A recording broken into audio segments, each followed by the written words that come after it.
Here with the #1 contender in the world in UFC's lightweight division, Anthony Showtime Pettis, Milwaukee's finest. Before we get to fighting on your home turf, can you walk us through the roller coaster of emotions from the day you defeated Benson to become the WC champion, guaranteed title shot, and the disaster that was? Yeah, even going to the Ben Henderson fight, I was fighting the WC for only a year and a half. I earned a title shot quick, so I didn't have a lot of experience going into that fight. I'd fight that fight, have the best performance of my life, guaranteed title shot in the UFC, one of the biggest organizations, and I've been watching that as a kid, and now I'm about to fight for the title. A lot of pressure on me, and I'm sitting there cage side watching Frankie Edgar and Gray Maynard fight. Fight goes to a draw. I'm stuck with a choice. Do I take a fight? Do I wait? I'm like me being the age I was, 23 years old, and I'm like, man, I'm gonna fight. I'm a fighter. I'm coming to fight, and that's what I did. I took a fight versus Clay Guida. Didn't go my way. He really showed me its difference. I mean, I was, like I said, a year and a half of fighting a guy like Clay Guida.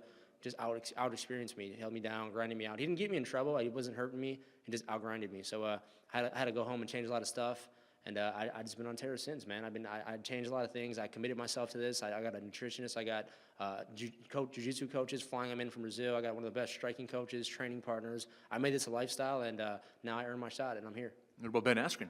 Ben Askren's one of the biggest guys on our team. I mean, him wrestling with me on the daily is something that you can't get anywhere else. I mean, his skill is that good. I said it in the press conference. His skill is that good that it's like he doesn't get the respect he deserves. This guy is a monster in this cage. I mean, if they put him in the UFC, I'm very, very confident he'd be the champ of the UFC. There's a great question asked towards the end of the press conference today about towards Ben Henderson. Have you ever tried the Showtime kick when nobody's watching? He said no.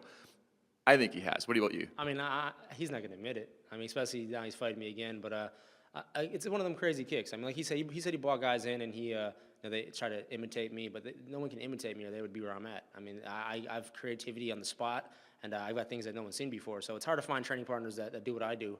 And his gyms, I know they're playing around with it and trying it, but I think we're levels above them with it. I want to talk about the perfect storm about this fight ending up in Milwaukee. TJ Grant had the title shot. You still came out and said you wanted that title shot. I had no issues with you asking for the title shot. It's business. This is a business, and TJ understood that. He may have potentially been upset about it, but it's a business. It eventually came true, though. It happened, and now it's happening in Milwaukee. Is this a strange sort of perfect storm for you? Yeah, let me make it clear what happened with that. I went to Vegas to get the knee checked out to see if I could make a fight with Jose Aldo. So I went to Vegas, the knee got checked, their doctor cleared me, said I had 50% chance I could make it, 50% chance that I could get hurt in training camp and not make it. Dana and Fertitas thought it would be a bad idea to put me in there and not have a replacement that fast for, Jose Aldo fight.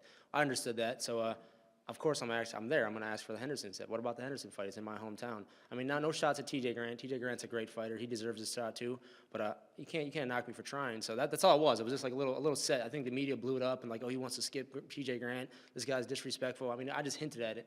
And the way I went back home and I knew I didn't have a title shot. I was sad. I was out for a while.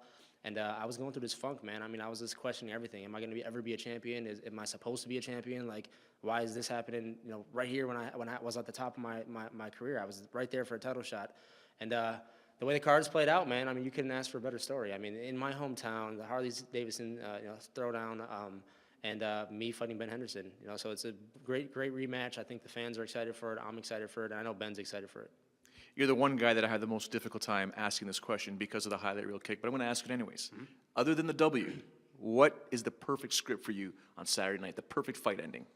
I want to knock this guy out. I mean, he's one of them guys that, he's winning decisions. Like Dana said it right. He's winning decisions against top guys, but I want to be the top guy that finishes guys. So I need to finish this guy, whether it's going to be a big knockout, a submission, or something. I don't want this fight going to the judges. Even if it's in my hometown, this fight's not going to the judges. Thank you very much for your time. Thank you.